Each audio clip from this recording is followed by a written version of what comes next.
Wisata kuliner di Solo, Jawa Tengah gak ada habisnya. Selalu ada menu baru yang ditawarkan. Khusus untuk liburan lebaran kali ini, kedai soto iga di Keprabon tawarkan iga bakar dan es teler. Iga bakarnya dijamin menggoyang lidah. Iga bakar ini makanan favorit saya, jadi saya sudah merasakan berbagai macam iga bakar. Terus terang beda sekali. Jadi dagingnya empuk, kemudian lepas dari tulangnya dan rasanya pun terasa sekali, meresap ke dalam dagingnya. Sementara es telernya, menyegarkan. Enak, buahnya seger banget.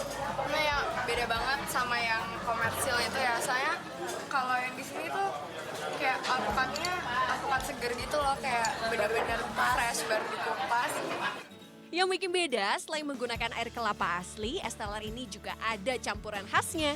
Es teler kita itu sangat spesial dengan bumbu yang sangat khusus.